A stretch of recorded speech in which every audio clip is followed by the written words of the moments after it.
Vous écoutez Radio Ici et Maintenant 95.2 FM et sur internet ici et maintenant.com. C'est la revue de presse interactive économique du mercredi. Aujourd'hui avec un invité, c'est Gérard Fouché qui est avec nous. Bonjour Gérard. Voilà. Bonjour Lisandre. Bonjour à toi. Alors on va se tutoyer parce qu'on se tutoie de manière générale, donc voilà. Alors Gérard, tu es comédien, acteur, metteur en scène, mais aussi un être humain passionné d'économie. Depuis quelques années, tu as travaillé notamment sur le sujet de la monnaie. Ça a donné un livre qui s'appelle Les secrets de la monnaie aux éditions Yves Michel, c'est ça ? Oui, tout à fait. Voilà, ce livre, Les secrets de la monnaie, pour lequel je t'avais reçu plusieurs fois, oui. Les secrets de la monnaie, avec un sous-titre, Changer la monnaie pour changer le monde. Changer la monnaie pour changer le monde. Ce sera l'objet de nos discussions aujourd'hui, entre autres sujets. On parlera aussi du traité transatlantique un petit peu, il y a des choses à en dire. Évidemment, les auditeurs seront invités à poser leurs questions en direct d'ici une petite heure. Mais avant tout cela, j'aimerais comprendre pourquoi un comédien, un metteur en scène, quelqu'un qui n'est pas forcément lié au monde de l'économie, qui est plutôt lié au monde artistique, en vient à écrire un livre sur l'économie après des années de recherche, de travail. Finalement, j'aimerais comprendre comment tu en es venu à t'intéresser à l'économie et pourquoi ça te paraît essentiel, pourquoi ça t'a paru si important et pourquoi tu y as passé autant de temps à lire des livres d'économie, à regarder des conférences, voilà, faire des recherches, alors que finalement, c'est pas ton cœur de métier à la base. Oui, non, pas du tout. C'est pas du tout mon cœur de métier. Moi, voilà, normalement, je mets des pièces de théâtre en scène, je fais des films, je joue, je suis acteur, comédien. Donc, il y a un moment où je sais pas, je dois avoir un sentiment assez profond de ce qui est juste et de ce qui est pas juste et de ce qui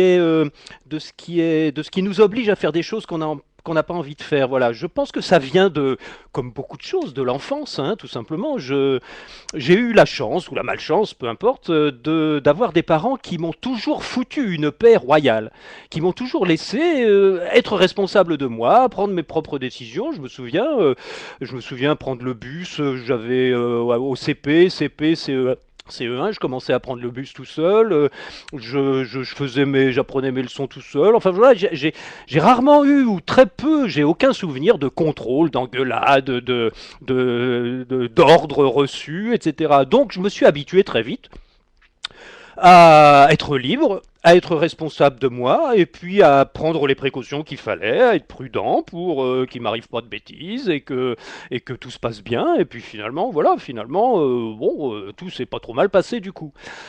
Et donc je me dis, mais est-ce que c'est pas un élément essentiel de bonheur, ça, le fait d'être libre, d'être responsable de ce qu'on fait et d'être finalement à égalité avec les autres, puisque si tu as toi-même la responsabilité de ce que tu fais, de tes actes et de tes décisions, c'est beaucoup plus facile de donner cette responsabilité-là et cette liberté-là à autrui.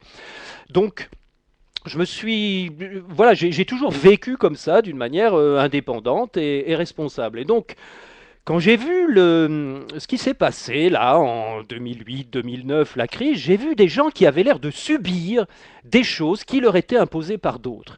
J'ai vu des gens à qui on avait dit ah mais vous pouvez devenir propriétaire et puis tout d'un coup on leur reprenait leur maison et ils se retrouvaient dans la rue. J'ai vu des gens à qui on disait ah mais vous en faites pas, on a un système de protection sociale qui marche super bien et puis finalement ils se retrouvaient malades. Divorcés, dans la peine, dans la rue, sur des cartons, en train d'avoir envie plutôt de se suicider que de se soigner. Et je me suis dit, il y a quelque chose qui ne va pas dans le système qu'on a laissé se mettre en place. Il y a quelque chose de pourri dans ce système-là. Et donc, quand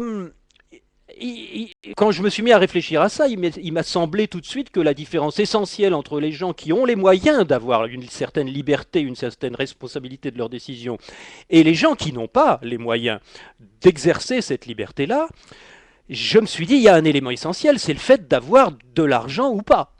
Parce que quand même, l'argent ne fait pas le bonheur, certes, mais si j'ai envie d'aller demain matin passer la journée au bord de la mer à Cannes, c'est quand même mieux si j'ai de l'argent pour me payer l'aller-retour, en train ou en avion ou en voiture. Alors, si j'ai de l'argent, je suis libre de faire ça. Si je n'ai pas d'argent, je ne suis pas libre de faire ça. Donc je me suis dit certainement que l'argent est un élément essentiel de la liberté. Et donc de la possibilité d'acquérir des choses, de produire des choses, d'échanger des choses. Et donc voilà pourquoi un petit peu je me suis mis à étudier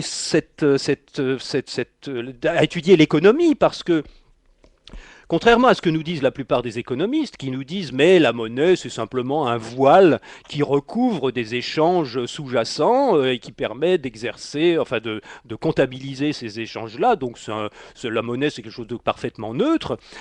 Je me suis dit c'est quand même bizarre parce qu'il y a des gens qui gagnent 10 000 fois plus que d'autres et ils peuvent pas être 10 000 fois plus intelligents, c'est pas possible. On peut pas travailler, même si c'est le travail qui fait la richesse, on peut pas travailler 10 000 fois plus que quelqu'un d'autre. Les heures sont limitées dans une vie. Alors même si on est 10 000 fois plus intelligent, on va peut-être gagner 10 000 fois plus, mais ça n'existe pas, quelqu'un qui est 10 000 fois plus intelligent qu'un autre. Donc je me suis dit, il y a un truc. Il y a un truc, voilà, comme quand on voit un truc fait par un magicien, un prestidigitateur, on se dit, bon bah oui, voilà, c'est merveilleux, on en prend plein la vue, etc. Il arrive à faire des trucs fantastiques, mais bon, on sait bien qu'il y a un truc, c'est pas possible dans la réalité. Donc je me suis dit, s'il y a des gens qui ont des yachts de 50 mètres, qui possèdent 15 immeubles à Paris, et d'autres qui sont à découvert le 15 du mois, et qui vivent dans 10 mètres carrés, dans un taudis, je me suis dit, il y a un problème au niveau de la distribution de la monnaie. Il y a quelqu'un qui a un avantage, il y a quelqu'un qui a trouvé un truc à ce niveau-là. Et donc je me suis mis à étudier la monnaie à fond. Et là, c'était parti. Et je suis devenu un obsédé de la monnaie parce que j'ai découvert que, effectivement, c'est un élément essentiel des inégalités que nous constatons dans la réalité. Alors c'est quoi ce truc justement? C'est quoi le tour de magie qui est fait de manière perpétuelle depuis des siècles maintenant et qui permet à certains d'avoir 10 000, 15 000, 100 000 fois plus que d'autres sans forcément, comme tu l'as dit, être 10 000 fois plus intelligent ou travailler 10 000 fois plus, ce qui n'est pas possible. Surtout quand on gagne 9 ou 10 euros de l'heure, effectivement, on pourrait travailler 10 000 fois plus. C'est difficilement possible de devenir millionnaire en gagnant 10 euros de l'heure, quoi qu'on fasse. Donc, quel est le truc Qu'est-ce que tu as découvert dans la coulisse, dans l'envers du décor? Quel est le truc de ce prestidigitateur qu'on appelle banque commerciale ou banque centrale, peu importe, après tout, quel est le truc de ces ultra riches pour maintenir cette richesse, pour conserver cette énorme richesse et l'augmenter? Le truc principal, c'est d'avoir pris possession d'un système de comptabilité mutuelle et de l'imposer à tout le reste de la population. Si nous sommes tous en train de produire quelque chose et d'acheter d'autres choses, nous sommes tous, d'une certaine façon, créateurs de richesse et consommateurs de richesse. Même ceux qui reçoivent un salaire, le fait qu'ils reçoivent un salaire prouve qu'ils produisent quelque chose pour la personne qui leur donne ce salaire. Et le fait que nous ayons tout le temps besoin d'avoir un petit peu plus que ce que nous désirons, ou des choses un peu différentes de celles que nous pouvons faire nous-mêmes, fait que nous sommes incités à produire des choses que nous savons produire et à consommer des choses que nous pourrions peut-être produire nous-mêmes, mais que d'autres produisent aussi. Du coup, on a tout le temps besoin de vendre quelque chose et d'acheter quelque chose. On a besoin d'échanger. Bon.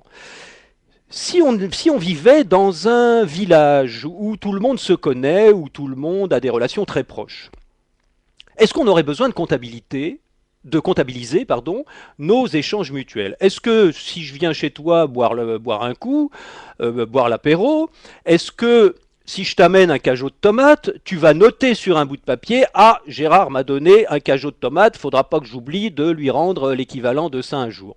Bien sûr que non. Ce serait un affront. Ce serait malpoli de noter ça.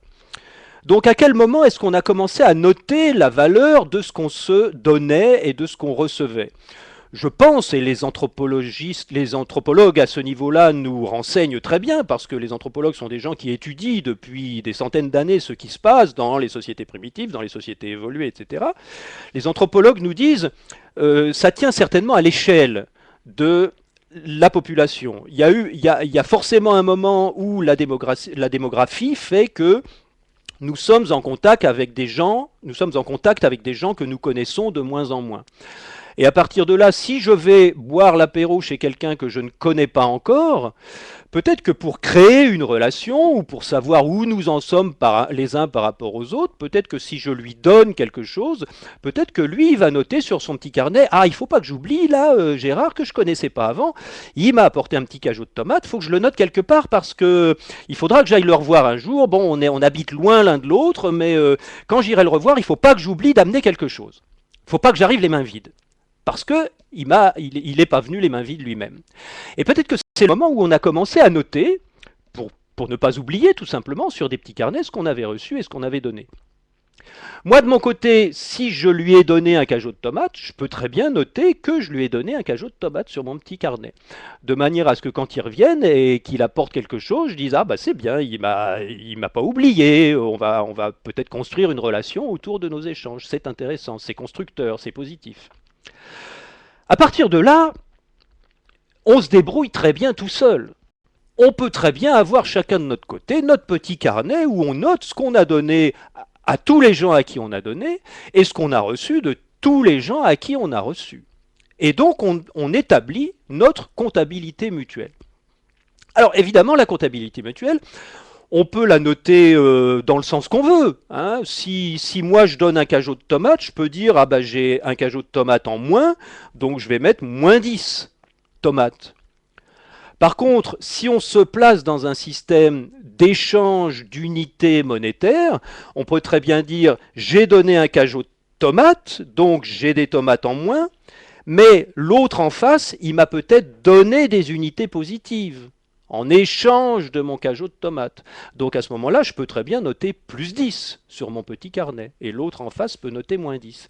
En réalité, le sens de comptabilité n'a pas d'importance, puisque c'est tout à fait équivalent d'un point de vue mathématique. Le principal, c'est d'avoir une valeur et de savoir que l'un est en plus, l'autre est en moins. Et donc, on en parlait juste avant l'émission, et Lisandre, justement, tu as eu une expression assez intéressante. Il y a eu probablement à un moment donné un coup de génie maléfique. Je crois que l'expression est pas mal, parce que bon, il y a des coups de génie bénéfiques qui changent le monde pour le mieux, puis il y a peut-être des coups de génie maléfiques qui changent le monde pour le pire, pour le moins bien. Et donc il y a des gens, alors qui on pourra en reparler tout à l'heure, il y a toujours des gens qui veulent vivre aux dépens des autres, hein. C'est une technique très rentable au point de vue évolution d'aller prendre ce que les autres ont déjà produit, d'aller se nourrir du travail et de la peine des autres, c'est une opération très très très rentable, on va le voir justement, c'est un petit peu la racine du 1% qui domine l'économie actuellement. Et ça rappelle la phrase de Voltaire, une société bien organisée est celle où le petit nombre fait travailler le grand nombre, est nourri par lui et le gouverne. Exactement. Voilà, ça c'est la phrase qui résume parfaitement cette société où une minorité a trouvé le coup de génie malveillant, le coup de génie maléfique, comme on disait avant l'émission. Oui. Voilà, et donc là on arrive au tour de magie. Alors le tour de magie, qu'est-ce que c'est ? C'est d'abord d'arriver à faire croire à tout le monde que les chiffres que jusque-là ils notaient sur leur petit carnet, l'un en plus, l'autre en moins, on a dit tout à l'heure, peu importe le sens, le principal c'est de savoir quelle valeur on a reçue, quelle valeur on a donnée, de manière à pouvoir redonner ou recevoir l'équivalent à peu près, en mesure de valeur, en valeur numérique. Et donc le coup de génie, ça a été de dire, bon, d'arriver à convaincre tout le monde que ces systèmes de comptabilité mutuelle, on peut dire de crédit mutuel, ou on peut dire de dette mutuelle, parce que le crédit de l'un est toujours la dette de l'autre. Hein. Dette et crédit, c'est juste deux points de vue sur une transaction, sur un transfert. Donc le coup de génie maléfique, ça a été de dire, bon bah écoutez, jusqu'à présent vous faisiez vos petits carnets, là, vos petits plus, vos petits moins, bon ça marchait bien, mais vous voyez bien que ça va pas comme il faut, c'est compliqué, la comptabilité, tout ça, vous n'y connaissez rien, donc nous on va s'en occuper. Et nous on va s'en occuper d'une manière très simple, c'est-à-dire qu'on va vous distribuer des chiffres pour tenir vos comptabilités. Mais alors le coup de génie maléfique, c'est de dire, on ne va vous distribuer que des chiffres positifs. Et à partir de là, vous allez être obligé de rester en positif. Vous n'avez plus le droit de descendre en négatif, c'est-à-dire vous n'avez plus le droit de tenir vos comptabilités en compte mutuel avec un en plus, l'autre en moins. Il faut que vous soyez tout le monde en positif. Bon, mais comment allez-vous faire pour avoir ces chiffres? C'est pas compliqué, c'est moi qui vais les créer. Moi, sur mon compte à moi, sur mon petit carnet à moi, je vais créer des chiffres positifs et des chiffres négatifs, et je vais vous donner les chiffres négatifs, qui vont devenir, chez vous, des chiffres positifs. Si vous n'avez plus de chiffres positifs, si vous avez tout mangé et que vous êtes redescendu à zéro, il faut venir me voir et me demander gentiment que je crée à nouveau des chiffres positifs et des chiffres négatifs. Moi, j'en garde la moitié et je vous en donne la moitié. Et à partir de là, c'est une manipulation du système de mesure des comptes mutuels qui se met en place. C'est un centre de pouvoir qui décide unilatéralement et qui impose par la force publique, par la force physique, à une population qui accapare, qui usurpe le privilège de créer les chiffres positifs et les chiffres négatifs et qui n'en donne que la moitié à la population. Et à partir de là, les systèmes de crédit mutuel sont morts. On ne peut plus tenir nos comptabilités mutuelles étant donné qu'on est obligé de se soumettre à un centre de pouvoir qui émet les chiffres positifs dont on va avoir besoin et qui nous sont imposés. Alors c'est peut-être un petit peu compliqué à saisir, mais l'essentiel à comprendre, c'est que un système qui était équilibré auparavant devient désormais déséquilibré dans le sens positif. On est obligé de rester au-dessus de zéro. Et donc évidemment, si on est obligé d'acquérir ces chiffres-là auprès d'un centre de pouvoir, le centre de pouvoir, il a beau jeu de nous les faire payer et de nous demander un intérêt dessus. C'est ce qui se passe actuellement. Alors évidemment, historiquement, ça s'est passé d'une manière encore plus subtile que ça, parce qu'il y a eu une étape supplémentaire où les centres de pouvoir ont émis de la monnaie, ce qu'on a été obligé d'appeler par la suite de la monnaie, sous forme physique. C'est le coup de génie maléfique encore d'avoir eu l'idée de créer des pièces de monnaie.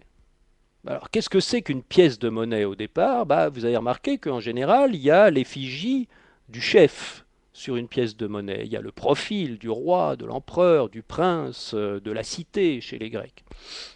Il y a une identification à un groupe humain, je dirais presque à une entité étatique bien définie, dans un territoire bien défini, qui est contrôlée par une personne bien définie.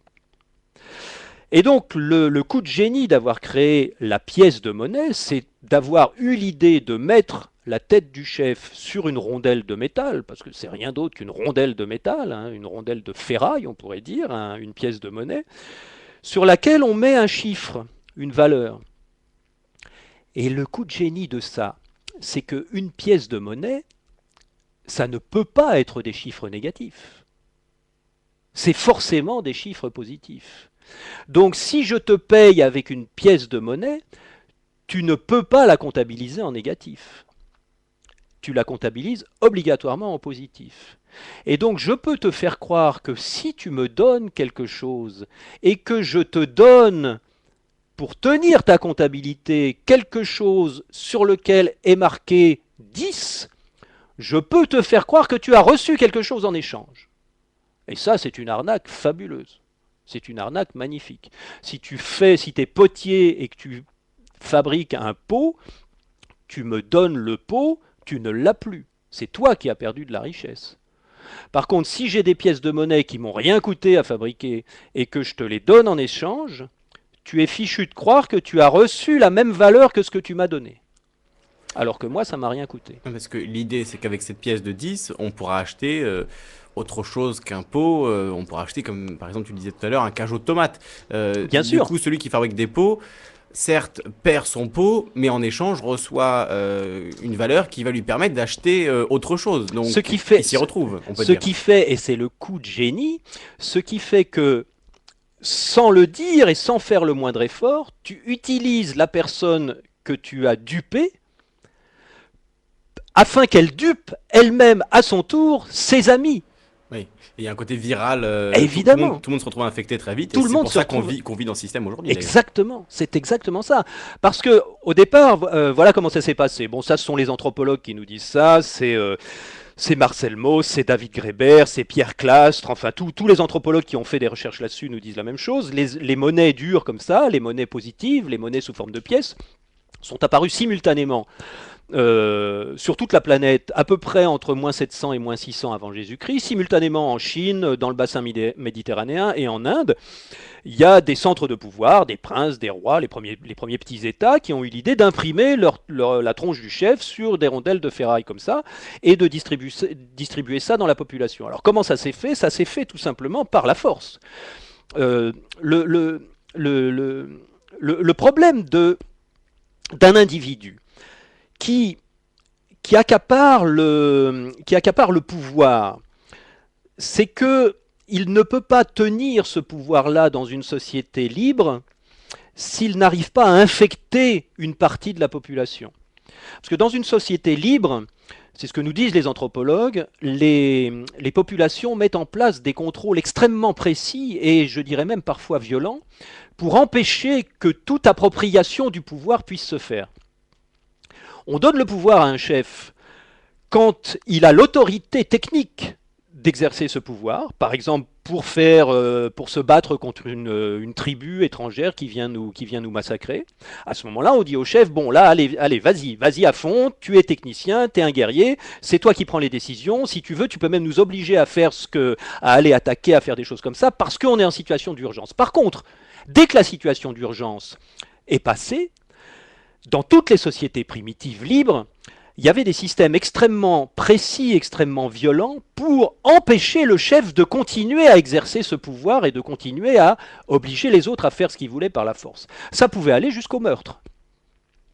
Un chef de village dans la brousse africaine qui se mettrait à péter un plomb et à dire toi tu fais une maison ici et t'as pas le droit de la faire là et cet arbre là il faut le couper mais celui-là on le garde, automatiquement, il serait peut-être pas éliminé physiquement, mais il serait éliminé socialement. Exclu du champ politique de la cité. Totalement. C'est ce qu'on constate. Moi, c'est ce que j'ai constaté personnellement, en tout cas pendant les 2 ans où j'ai vécu dans la brousse en Casamance. C'est vraiment le chef n'a aucune possibilité d'exercer un pouvoir coercitif. Il est juste là pour la consultation, pour la palabre, pour animer l'âme du village, mais il faudrait pas qu'ils prennent le pouvoir et qu'ils obligent les gens à faire des choses qu'ils n'ont pas envie de faire. Le pouvoir de la culture, le pouvoir du groupe, le pouvoir du village est largement supérieur au pouvoir de n'importe quel chef. Oui, en fait, Et le chef dirige grâce à son autorité naturelle et le fait qu'on le reconnaisse en tant que chef, mais si finalement il ne se comporte plus comment dire, à la hauteur de ce qu'on pensait de lui, eh bien voilà, on se dit clairement tu n'es pas celui que tu nous avais dit être, donc va-t'en, voilà, ne reste plus avec nous. tout à fait. Et c'est une question, donc le chef doit être excellent pour être accepté en tant que chef. C'est ça la différence avec ce qui existe aujourd'hui, où on voit que le président est soutenu par 5% des Français et est toujours là, alors qu'il n'est plus légitime en tant que chef, si on parle du président de la République comme le chef du village France, on va dire. C'est vrai que d'une part, il y a alors, il faudrait pas utiliser le mot autorité parce qu'il est un peu ambigu. Oui. Il y a une présence naturelle du chef dans les sociétés primitives. Et c'est pas des sociétés primitives, ce sont des sociétés qui existent dans tous les continents aujourd'hui, hein, en ce moment. Il suffit d'aller en Amérique du Sud ou en Afrique et il y a plein de sociétés, plein de villages qui vivent comme ça. Donc la présence naturelle du chef, le charisme naturel du chef fait que tout le monde le respecte et que tout le monde effectivement a besoin de lui, mais on n'a pas besoin de lui pour nous dire ce qu'il faut faire. Ce qu'il faut faire, c'est l'ensemble des décisions individuelles qui le découvrent à chaque instant. Point final. Si petit à petit une société évolue, c'est parce que les jeunes qui naissent ont des envies différentes des vieux qui meurent, et donc la société évolue tout naturellement par les envies respectives de ses membres. Et donc il n'est pas question d'utiliser ou de tolérer un chef qui impose des décisions venues d'en haut. Il est hors de question de laisser s'installer une pyramide de pouvoir, une pyramide hiérarchique. Par contre, oui, effectivement, le chef, il a sa légitimité parce qu'il a une présence, parce qu'il a un charisme, parce qu'il est capable, en cas de conflit à l'intérieur du village, d'écouter ce que disent les uns, ce que disent les autres, et surtout pas d'exercer la justice, mais de laisser la justice émerger spontanément des décisions et des ressentis des citoyens et du consensus global du village. Et donc c'est quelqu'un qui a justement le respect total de la spontanéité des individus et donc de la spontanéité du groupe. C'est quelqu'un qui est capable de reconnaître en lui-même, qui possède dans ses gènes le respect du consensus. Voilà.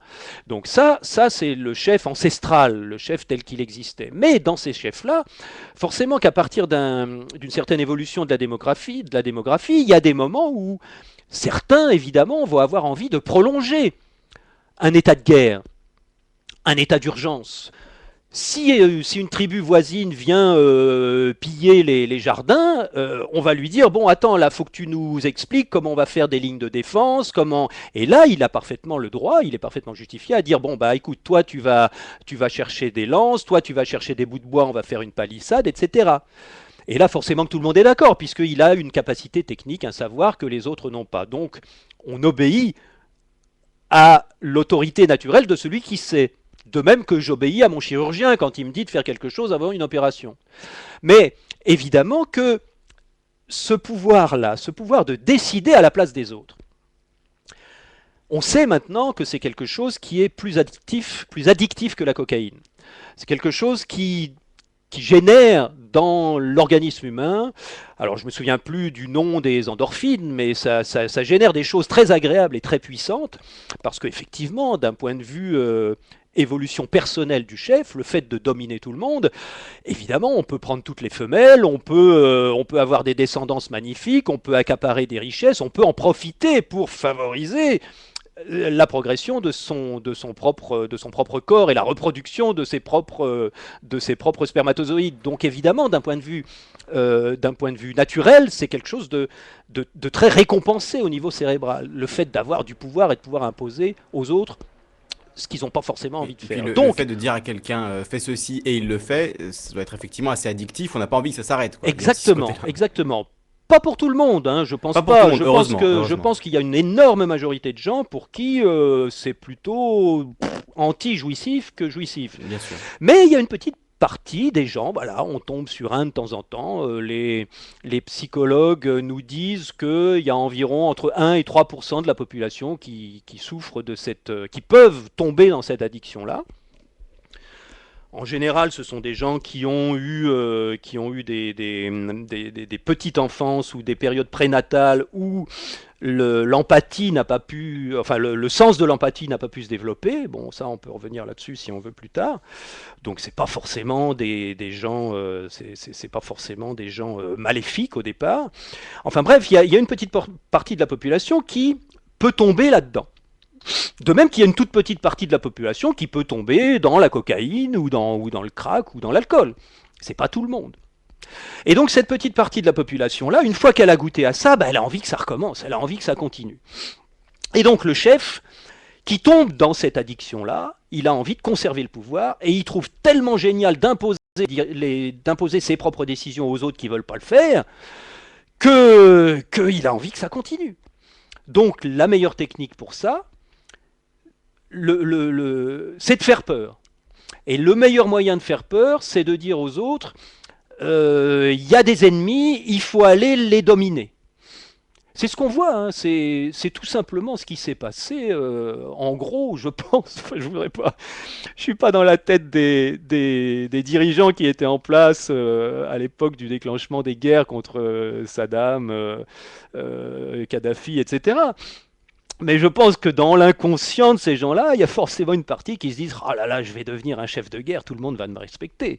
Je pense que, bon, c'est du non-dit, hein, bien entendu, mais je pense qu'il y a une petite partie vraiment animale, ancestrale qui se met en place, hein, c'est bien possible. En tout cas, il est vérifié que les endorphines, elles, arrivent bien dans le cerveau. Ce que tu racontes prouve aussi quelque part le côté un peu absurde de notre système électoral où on va mettre au pouvoir ceux qui justement font partie de ces 1 à 3% qui veulent le pouvoir plus que tout, qui sont obsédés par cette pensée du pouvoir et laisser de côté ceux qui ont peut-être les connaissances techniques mais n'ont pas ce goût immodéré de dire aux autres ce qu'ils doivent faire et du coup on se retrouve avec au pouvoir les 3% qui ne devraient jamais y être. Oui. C'est ça qui est paradoxal. C'est pas par hasard non plus, c'est parce que justement ces gens-là donc qui aiment le pouvoir, qui aiment profiter du buzz cérébral que ça procure, ils savent très bien que pour que nous, on accepte ça, il faut qu'ils arrivent à nous convaincre qu'il y a un danger, qu'il y a une urgence.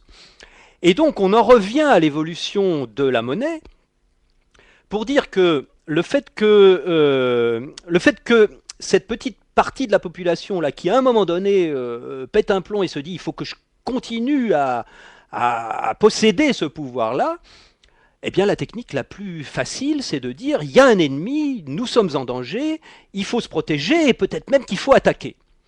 À partir de là, attention, ça peut essaimer, ça peut devenir contagieux, parce que forcément que dans les guerriers qui ont été dans la première opération, qui normalement auraient dû s'arrêter tout de suite et la communauté aurait dû reprendre le pouvoir et remettre le chef à sa place, simplement d'émanation du charisme d'une société, le phénomène ne se produit pas. Quelquefois, le problème peut ne pas se produire parce que les chevaliers, les soldats qui ont accompagné cet individu dans sa conquête, eh ben, ils ont compris que c'était drôlement bien aussi, eux, à leur tour, à l'étage en dessous de la hiérarchie pyramidale, donner à leur tour des ordres à des gens qui n'ont pas forcément envie de faire ce qu'ils leur imposent, et qui prennent donc leur place dans la pyramide, et qui souffrent de la même addiction à la même maladie, au même goût du pouvoir. Et là, le gars, il n'est plus tout seul. Donc, au lieu de lui dire, bon, attends, tu te calmes, hein, la guerre avec les gars d'à côté, là, elle est finie, la palissade, ça a marché, donc maintenant, tu retournes sous ton arbre, nous, on retourne à nos jardins, et puis on viendra te voir dimanche pour que tu nous donnes la bonne parole, pour que le village s'entende bien et que tout aille bien entre nous. Tu reprends ton rôle. S'il est tout seul, ça va. Mais s'ils sont 10, s'ils sont 15, et que s'ils sont 15 à faire un grand discours en nous disant la guerre n'est pas finie, il y a encore un danger là-bas, il faut encore aller conquérir ces ennemis-là, et puis vous allez voir, une fois qu'on les aura conquis, on va s'enrichir, on va grossir, etc., la boule de neige grandit. Et ça, c'est la naissance des premiers centres de pouvoir. C'est la naissance des premiers États, des premiers empires, des premiers princes, dont la raison de vivre, c'est d'aller conquérir autour, sous prétexte qu'il y a du danger. C'est d'aller soumettre les populations alentour.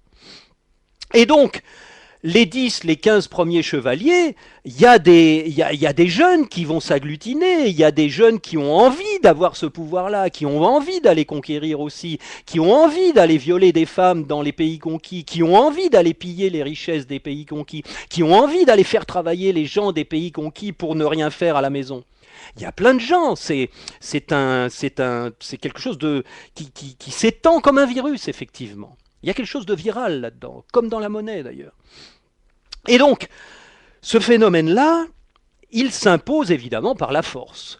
Quand on est armé jusqu'aux dents et qu'on va massacrer des populations autour et qu'on envoie nos propres enfants, nos propres populations occuper les terrains conquis, évidemment que c'est rentable pour le centre de pouvoir. Mais il y a un moment où massacrer les populations conquises, c'est peut-être un peu idiot parce que dans mon village, la progression démographique, elle n'est pas suffisante pour aller peupler les territoires que j'ai conquis. Par contre, j'aimerais bien quand même les exploiter, c'est-à-dire qu'ils arrêtent de travailler pour eux et qu'ils travaillent pour moi, qu'ils travaillent pour mon village, pour enrichir mes amis. Donc comment je peux faire? Alors, je vais dire à mes soldats qu'ils obligent les paysans à nous donner une partie de leur récolte. Bon, ça c'est pas mal. C'est le servage, par exemple. C'est le seigneur qui dit aux soldats, vous allez dire aux paysans, il faut qu'ils nous donnent une partie de leur récolte, sinon quoi? Sinon on les massacre comme avant. Et donc évidemment le paysan il se dit, bon qu'est-ce que tu veux, j'ai pas le choix, je sauve ma vie, je te donne une partie de ma récolte. Et puis il y a l'invention de la rondelle de ferraille. Et là effectivement, le soldat qui a été payé avec des rondelles de ferraille sans valeur par le centre de pouvoir, quand il arrive dans un pays conquis, et qu'il dit aux paysans, écoute, tu vas me donner une partie de ta récolte, et puis le bœuf là, et je vais te donner en échange ces petites rondelles, là, voilà, regarde, ça brille, c'est joli, il y a la tête de mon chef dessus. Je pense que la première réaction des paysans au départ, ça a été de leur dire tu te fous de moi. Tu te fous de moi. Si tu veux que je te donne de ma récolte, bah donne-moi quelque chose de concret. Je sais pas, donne-moi des outils, donne-moi, je sais pas, des graines, peu importe, mais me donne pas des rondelles en fer. Je peux rien en faire. À quoi ça sert ton truc là? Et donc le discours du soldat, le discours de la troupe dominante, il est très simple. C'est que, bah, écoute, t'as trois solutions en gros. Soit je te massacre et je fais venir ma population qui va exploiter ta ferme à ta place. Soit tu me donnes la moitié de ta récolte sans discuter, sinon je te coupe la tête. Soit tu acceptes mes petites rondelles de ferraille et tu me donnes une partie de ta récolte et le bœuf qui est là. Et là, le paysan se dit, bah, après tout, si ce qu'il me donne là a de la valeur, et s'il fait le même coup à tous les paysans de la région, je vais peut-être pouvoir, à mon tour, échanger les rondelles de ferraille contre autre chose. Et donc là, le fait qu'il y ait une puissance physique qui oblige les gens à accepter ce marché de dupes fait que le marché de dupes s'étend dans l'ensemble de la population. Alors pourquoi est-ce qu'un paysan aurait besoin d'acheter des choses à d'autres membres de sa propre population alors que dans sa ferme il est autonome jusque-là? Eh bien tout simplement parce que pour rémunérer en pièces de monnaie le centre de pouvoir, il va falloir qu'il paye un impôt. Et c'est ça la magie, le tour de magie encore qui participe à la création monétaire, c'est que pour obliger les paysans locaux à accepter la monnaie sans valeur qu'on leur impose, il n'y a pas seulement la force de la violence et de leur dire tu acceptes sinon je te coupe la tête, il y a aussi le truc très vicieux de leur dire tu es obligé d'accepter parce que l'année prochaine je vais revenir, il va falloir que tu me rendes des rondelles en ferraille. Pourquoi ?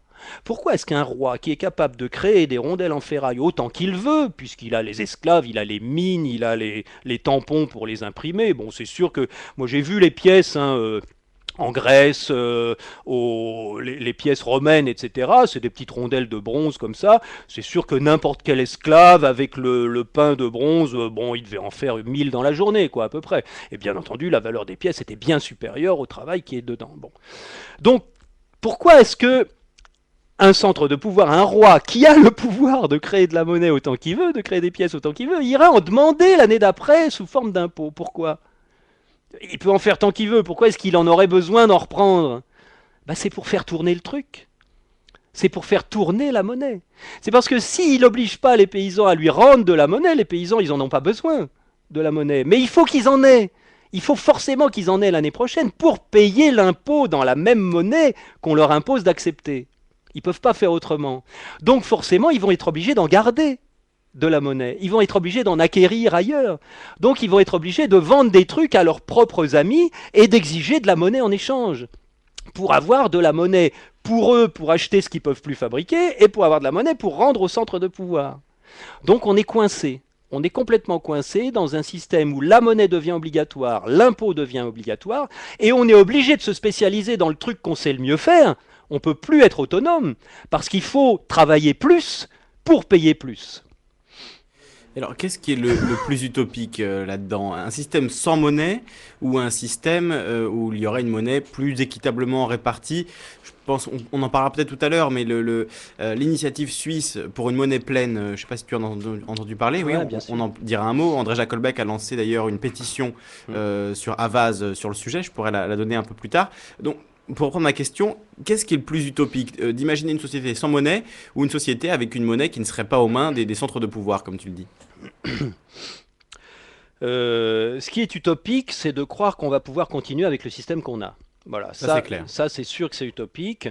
Alors évidemment, on peut très bien dire le système qu'on a en ce moment, il est en train de se rénover, de se réformer, parce que bon, on s'aperçoit évidemment que alors maintenant, c'est encore pire que le seul impôt, parce que là, ce qu'on vient de dire tout à l'heure, c'est que il y a un centre de pouvoir, un État, un prince ou un roi qui crée des pièces de monnaie qui obligent les populations à les utiliser et qui demandent un impôt en échange, mais c'est devenu pire que ça. Parce que Ça marche quand l'État, quand le prince, quand le roi dispose du pouvoir d'obliger les gens à payer l'impôt et d'obliger les populations à utiliser la monnaie. Quand, quand le, quand l'État perd un petit peu de sa possibilité d'exercice de la violence physique et de coercition sur les populations, il y a du monde derrière qui dit bon bah attendez, si vous n'arrivez plus à faire rentrer l'impôt, si vous n'arrivez plus à payer vos conquêtes, etc. Nous on a des idées là les gars, et là il y a tous les financiers derrière qui sont en conflit permanent avec le pouvoir réel de l'État pour aller prendre, pour aller reprendre, pour aller s'approprier une deuxième fois le privilège de créer la monnaie sous forme de chiffres positifs. Et là, on tombe de Caribe dans Scylla, on tombe dans un système où déjà c'était l'État qui nous imposait de payer de prendre de la monnaie, d'accepter de la monnaie et de payer des impôts pour que la monnaie circule. On tombe dans un système encore plus prédateur où il y a un secteur de l'économie particulier, le secteur financier et le secteur bancaire, qui dit aux États, nous, on va s'occuper de la création monétaire. Et au lieu que ce soit l'État qui crée les unités positives sous forme de pièces et de billets, et qui exige un impôt pour rendre ces chiffres rares, et que tout le monde soit obligé de les utiliser, on tombe dans un système où ces chiffres positifs sont créés ex nihilo par le secteur bancaire, donner toujours aux populations, mais en faisant payer un intérêt dessus. Et donc là, non seulement on a l'impôt à payer qui est imposé par l'État pour faire circuler la monnaie, mais en plus on a un prix sur les unités positives qui sont créées ex nihilo par le secteur bancaire. Et donc là, on se retrouve avec une double prédation. Avec la prédation fiscale et avec la prédation de l'intérêt monétaire. Et donc, évidemment, les initiatives de monnaie pleine, de 100% monnaie, etc., c'est un progrès par rapport à ça. C'est un progrès par rapport à un secteur bancaire qui crée de la monnaie ex nihilo et qui nous en fait payer en gros le double tous les 20 ans à peu près, quoi. C'est-à-dire que la masse monétaire, on est obligé de la conserver parce qu'on en a besoin pour comptabiliser nos échanges, mais en plus par le jeu des intérêts, voilà, il faut regarder le tableur, hein, c'est les intérêts composés qui montent exponentiellement, 3 ou 4% par an, ça double tous les 15-20 ans à peu près. Donc tous les 15-20 ans, il faut rendre autant que ce qu'on a reçu, qui n'a pas été créé. Donc il faut que quelqu'un les emprunte pour qu'on puisse les rendre. Mais en les empruntant, il en crée, il faut rendre le double, etc. C'est une boule de neige, c'est de la vente à la boule de neige. Donc effectivement, ça c'est un système extrêmement prédateur, c'est le système de la création de monnaie ex nihilo par le secteur bancaire, et donc le fait de rendre le privilège à l'État de créer de la monnaie à 100% sans faire payer d'intérêt dessus, c'est de la folie de dire ça, mais c'est un progrès. Ce serait un progrès. Voilà, on s'en sortirait mieux qu'avec ce qu'on a actuellement. Mais on reviendrait au système que nous ont imposé les rois, les empereurs et les princes en moins 700, moins 600 avant Jésus-Christ. Hein. On ne sort pas du paradigme de l'appropriation des unités positives de monnaie par un centre de pouvoir. Oui, donc on reviendrait un peu en arrière en fait en modernisant ce que faisaient les seigneurs à l'époque avec l'initiative 100% monnaie. D'ailleurs, j'invite les auditeurs à aller signer s'ils le souhaitent hein, sur Avaz cette pétition donc qui s'appelle Rendez-nous la monnaie. Elle a déjà été signée 1200 fois et ça continue hein, chaque minute. J'en vois de nouvelles signatures pour cette initiative. Alors pour ceux qui sont suisses, eux ont la chance de voter en 2015 sur cette initiative 100% monnaie ou appelée aussi Smart Money, monnaie pleine, bon, il y a plein de noms différents. Les Suisses vont voter sur le sujet. Est-ce que ça va être un bon exemple parce que on va pouvoir voir si les citoyens sont capables de voter sur une loi aussi technique et finalement un sujet qui demande quand même pas mal de travail et qui est assez compliqué à maîtriser. Est-ce que tu penses qu'il peut y avoir du succès à faire voter un référendum à des citoyens lambda alors que c'est un sujet qui reste assez technique?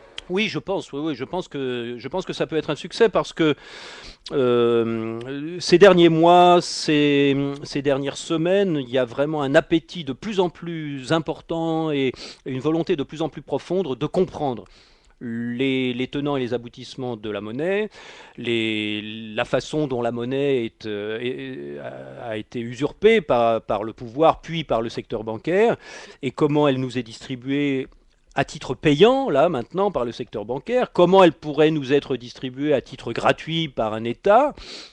Et donc oui, je pense que vraiment, franchement, il y a de plus en plus de gens qui... Enfin, il y a une énorme majorité de gens qui ont compris qu'il y a un truc.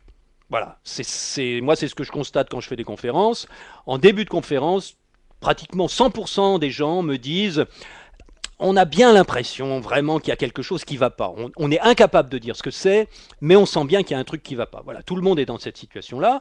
Et donc, bien entendu, ça évoque chez la plupart de ces gens le désir de comprendre, le désir d'analyser. Et donc après, il y a tous les gens dans le monde entier, et là, franchement, je pense que maintenant on est plus que des milliers, on est des dizaines de milliers, à, à écrire des blogs, à faire des vidéos, écrire des bouquins pour expliquer vraiment comment ça se passe. Et donc cet appétit de connaissance, je pense qu'il peut très bien aboutir à une reprise d'autonomie, à une reprise de liberté et à à une émancipation vraiment à ce niveau-là.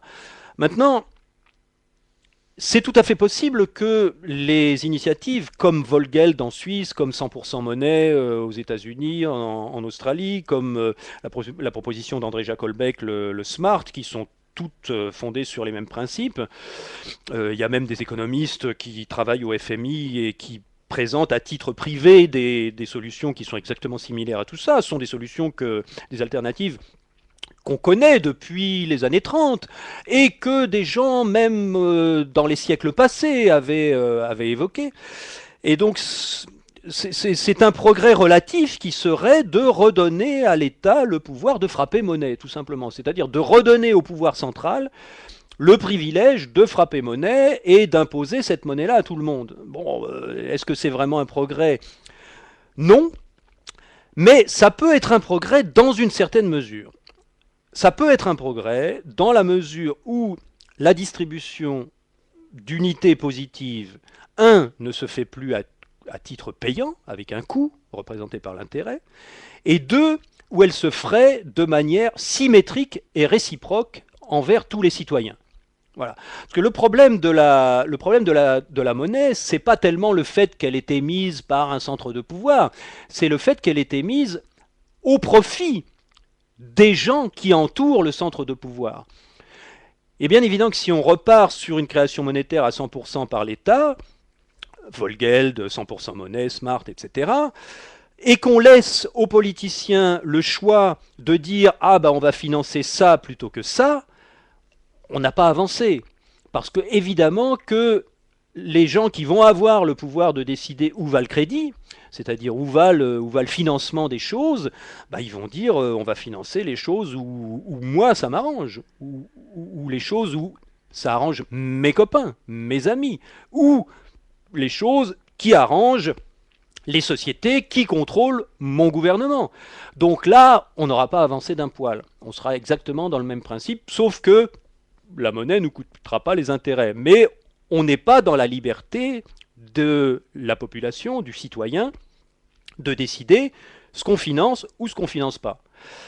Par contre, si on arrive à comprendre que la question c'est plus la distribution de la monnaie que l'émission de la monnaie, qui émet la monnaie, à la limite si c'est l'État on peut s'en contenter, mais à qui est distribuée la monnaie, si c'est aux copains c'est dissymétrique, si c'est à tout le monde et symétrique, à ce moment-là, tout le monde a la possibilité de décider où il va mettre sa monnaie, où il va mettre son crédit, où il va mettre en tout cas la monnaie qui est émise à l'occasion de chaque création monétaire. Et donc là, on peut dire que le pouvoir, qu'est-ce que c'est que le pouvoir de décider dans quel sens va une société? Est-ce que c'est le pouvoir de voter une fois tous les 5 ans pour des types qui nous font des promesses et qui ne les tiennent pas? Ou est-ce que c'est le pouvoir de dire, voilà, j'ai tant de crédits, j'ai reçu tant de crédits, moi je décide de financer ça. Mais par contre ça, non, ça ne m'intéresse pas de le financer. Moi j'ai tant de crédits, est-ce que j'ai pas envie de monter un système de crowdfunding pour dire, tiens, les gens que ça intéresse de financer, je sais pas, des panneaux solaires ou des éoliennes ou des forages pour que les villages soient autonomes en eau, On va se mettre tous ensemble à 1, à 100, à 1000, et nous, on va financer ça avec notre part de monnaie qu'on a reçue équitablement avec tous les autres membres de la société. Si on suppose que on arrive à mettre en place un système où le crédit individuel est distribué symétriquement à tous les citoyens, à ce moment-là, on peut peut-être se dire qu'on aura la société qu'on mérite, la vraie société qu'on mérite, pas la société que les dirigeants ont décidé à notre place et qu'ils imposent par la force de la loi. Non, la société que chaque individu aura souhaité en son âme et conscience, c'est-à-dire moi je veux bien financer le nucléaire, je veux bien financer des guerres en Libye, et toi, qu'est-ce que tu veux financer? Non, moi les guerres en Libye, je veux pas les financer, le nucléaire, je veux pas le financer, par contre, je veux bien financer de l'isolation des maisons. Et on choisit ce qu'on finance ou ce qu'on finance pas. Et là, on verrait bien ce qu'on veut. Et le vrai pouvoir économique, c'est pas le pouvoir de voter, c'est le pouvoir de financer ce qu'on veut. La vraie démocratie par le pouvoir d'achat, c'est un peu ça dont tu parles. Oui, le vrai bulletin de vote, c'est qu'est-ce que je finance, qu'est-ce que je finance pas, qu'est-ce que je promeux par mon crédit, où est-ce que j'ai envie de mettre ma propre créativité financière, et où est-ce que j'ai envie de ne pas mettre ma propre créativité financière. Voilà, c'est ça le nerf de la guerre. C'est le fait de dire on va aider les projets qui vont dans le sens que, en mon âme et conscience, je souhaite. Et ça voudrait dire qu'on n'a plus besoin d'impôts pour ce système-là, que les impôts seraient supprimés et remplacés par ce système de crowdfunding? Pas forcément. L'impôt devient un système de crowdfunding en lui-même. D'accord. Voilà. Donc effectivement, ça peut très bien s'associer à un mouvement dont je parle depuis un petit moment et dont je vais finir par vraiment parler sérieusement, un mouvement pour l'impôt volontaire, qui consisterait à dire bon bah écoutez, on a des responsables politiques, mais on aimerait bien qu'ils fassent ce qu'on veut nous. Voilà. C'est-à-dire que c'est pas on aimerait bien ce que moi, en tant que petit groupe, j'aimerais imposer à tout le monde. Non, on aimerait bien qu'ils exécutent les décisions individuelles de chacun. Que chacun soit isolé ou que chacun soit regroupé. Donc on peut, voilà. Donc le principe de ça, c'est que les politiciens, non pas nous fassent des promesses, ça sert à rien les promesses, on sait très bien qu'on les tient pas. Que les politiciens nous disent, bah voilà, l'année prochaine, on voudrait financer ça, ça, ça, et ça, et ça, et ça, et ça. Et qu'on ait toute la liste de ce qu'on veut financer.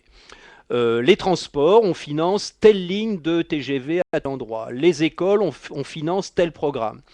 Et puis après, je ne sais plus quel article de la Constitution ou de la Déclaration des droits de l'homme, c'est les citoyens ont le droit de constater et de décider où va l'argent des impôts. C'est quand même la base de la décision démocratique, quoi. C'est de savoir à quoi sert l'argent qu'on donne. Est-ce qu'il sert à des choses que je réprouve ou est-ce qu'il sert à des choses que je soutiens?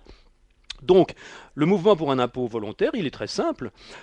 Au lieu d'être forcé de payer sous peine de prison des choses qu'on n'a pas envie de financer, eh bien, on a la liste et on a les prix et on coche ce qu'on veut financer ou pas.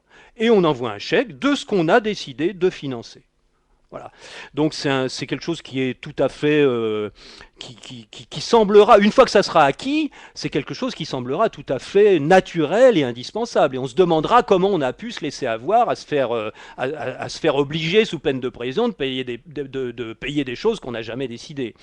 On se posera la question comment on a pu accepter ça. Mais bon, ça va peut-être prendre quelques années ou quelques dizaines d'années, mais forcément qu'on va vers un système de crowdfunding des projets communs d'un gouvernement qui s'appellera plus un gouvernement, ça s'appellera une proposition parmi d'autres. Et on pourrait l'imaginer dès aujourd'hui, de manière relativement simple, pour tout ce qui est création artistique. Remplacer le CNC par un vrai organisme de financement participatif, et au lieu d'aller proposer des films à un petit groupe de gens qui se connaissent tous très bien, qui choisissent quel film ils vont produire, on dirait directement aux spectateurs, quel film avez-vous envie de voir? Voilà, il y a tel scénario qui est proposé, avec tel acteur prévu. Vous avez envie de voir ça? Vous pouvez le financer, ou vous pouvez en tout cas voter pour que ce film soit financé par nos impôts. Idem pour la musique, etc. On pourrait très bien imaginer ce système, ça pourrait fonctionner. fonctionner très bien. Et on se passerait tous les intermédiaires qui viennent prendre leur dîme sur le rapport entre le consommateur et les créateurs. Bien sûr, ça serait très marrant, ça serait très bien. Et alors, ce qui est intéressant surtout, c'est que d'un point de vue logique, d'un point de vue philosophique également, ce qui est important à mon avis, c'est que la différence entre tous ces systèmes, c'est pas le fait que on finance telle ou telle chose plutôt que telle ou telle autre. La vraie différence, c'est que ce soit des accords volontaires. La vraie différence, c'est que est-ce qu'on est d'accord sur un paradigme de base ou pas? Est-ce qu'on est d'accord sur des principes de base ou pas? Bon. Est-ce qu'on est d'accord sur l'article 1 de la Déclaration des droits de l'homme, les hommes naissent et demeurent libres et égaux en droit? Est-ce qu'on est d'accord là-dessus? Moi, je crois que c'est la première question à se poser. Si nous sommes tous libres et égaux, évidemment que tu n'as pas le droit de m'imposer quoi que ce soit et je n'ai pas le droit de t'imposer quoi que ce soit. C'est la base. Voilà. Par contre, si toi tu as le droit de voter les doigts et de m'envoyer les flics si je les respecte pas, c'est forcément que tu sais des choses que je ne sais pas. Donc, et que tu es plus fort que moi et que tu as le pouvoir, etc. Donc à ce moment-là, il faut le dire. Mais à ce moment-là, les hommes ne sont pas libres et égaux en droit. Il y en a qui ont le droit d'envoyer les flics chez les autres. Par contre, si les hommes naissent et demeurent libres et égaux en droit, à ce moment-là, on a tous le droit de se faire des propositions et de les accepter ou de les refuser. Voilà. La vraie différence, elle est en fait en négatif. Elle est dans la possibilité du refus, en fait. Est-ce que j'ai le droit de refuser de financer une guerre en Libye? Là, en ce moment, non, j'ai pas le droit. Donc, je ne suis pas égal à ceux qui ont le droit de décider et de me forcer à payer. Oui, ou même à une échelle plus petite, est-ce que j'ai la possibilité de refuser de prendre ce travail, sachant que si je ne le prends pas, je vais sans doute mourir de faim ou en tout cas avoir beaucoup de mal à me loger. C'est pas de la liberté si on a le flingue sur la tempe au moment de prendre la décision. Exactement, c'est ça. C'est toute la différence. C'est facile à voir la différence entre la contrainte et la liberté. C'est très facile. Si on est obligé de contraindre quelqu'un à faire quelque chose, c'est parce qu'il ne veut pas le faire. C'est toute la différence entre faire l'amour et violer. Voilà, faire l'amour, les deux sont d'accord. Violer, il y en a un des deux qui n'est pas d'accord. Le fait qu'on soit obligé de mettre le couteau sous la gorge à l'un des deux, ça veut dire qu'il n'est pas d'accord. La charité, on est d'accord, tu me demandes de l'argent, je te donne de l'argent. Le vol, tu me demandes de l'argent et tu me mets un couteau sous la gorge et si je te donne pas de l'argent, tu me le plantes. À ce moment-là, c'est pas la liberté. Voilà, c'est la différence entre la charité et le vol, par exemple, ou entre faire l'amour et violer. Et donc, c'est très amusant parce que si on part de ce principe-là, qui est quand même assez soutenable d'un point de vue logique, on peut dire, alors d'accord, alors si c'est ça, le fait que quelque chose soit imposé par la force, ça veut dire que celui à qui on l'impose, il n'est pas d'accord. Sinon, il le ferait tout seul et il n'y aurait pas besoin de lui imposer. Enfin, je sais pas, ça semble assez logique d'un point de vue même mathématique. Si A est obligé d'imposer telle action à B, c'est que B ne veut pas faire cette action-là. Sinon, il suffirait qu'il lui demande. Et il le ferait. Est-ce que tu veux faire ça? Non, tu veux pas. Bah si, tu le fais quand même, sinon je te casse la gueule. Bon, bah je le fais, forcément, là, il n'y a plus de problème. Bon, est-ce que tu veux faire ça, oui ou non? Oh non, j'ai pas envie. Bon, tant pis. Là, on est dans la liberté et dans l'égalité réciproque. Bon.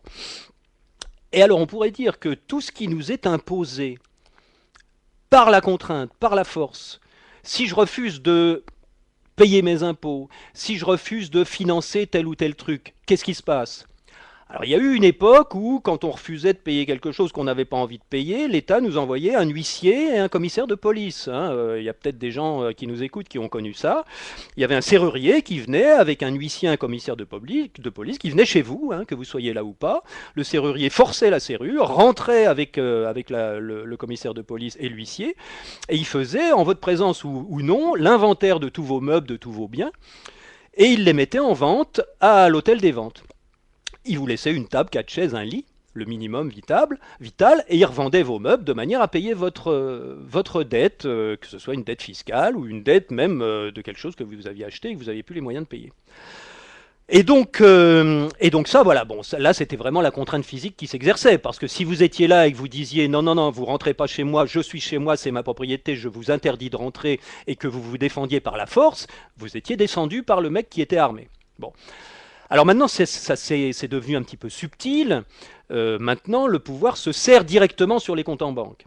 Ça s'appelle l'avis à tiers détenteur. Voilà, si vous avez un retard dans votre tiers provisionnel ou dans le paiement de votre CSG, et que vous avez par bonheur un petit peu de sous sur votre compte en banque, il y a ce qu'on appelle un avis à tiers détenteur. C'est le banquier qui est détenteur, qui est un tiers, qui est quelqu'un qui n'est pas concerné par la transaction, qui détient des fonds en votre nom. Et donc le créancier, en l'occurrence l'État par exemple, va se servir directement sur votre compte sans vous demander votre avis. Hein. C'est automatique, c'est instantané, vous ne pouvez pas refuser. Donc c'est vraiment une contrainte. Donc on peut dire que ce qui nous est imposé de force, ce qui nous est pris de force par les huissiers, les serruriers, les commissaires de police, ou par quelque chose qui peut s'apparenter à prendre quelque chose sans que celui à qui on le prend soit d'accord, ça me rappelle quelque chose. Prendre quelque chose à quelqu'un sans que celui à qui on le prend soit d'accord. C'est un peu la définition du vol, Oui, si on regarde oui. bien. Bon. Donc voilà, le fait que vous soyez contraint de payer quelque chose que vous n'avez pas envie de payer, si on rapporte ça à ce qu'on disait tout à l'heure, la charité, je suis d'accord pour te donner, le vol, je ne suis pas d'accord, tu me le prends, donc le fait que tu m'obliges à le faire montre que je ne suis pas d'accord. Je fais l'amour avec toi, donc nous sommes d'accord. Si tu me violes, tu es obligé de me forcer à le faire, ça veut dire que je ne suis pas d'accord. Donc, par définition, ce qu'on nous force à faire, c'est tout ce pourquoi nous ne sommes pas d'accord.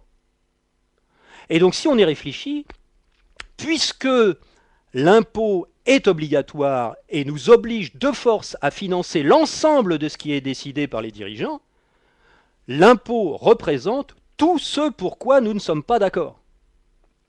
Et le seul moyen de savoir ce que nous avons vraiment envie de financer, c'est que nous reprenions l'autonomie de nos propres décisions et du refus des décisions que nous réprouvons.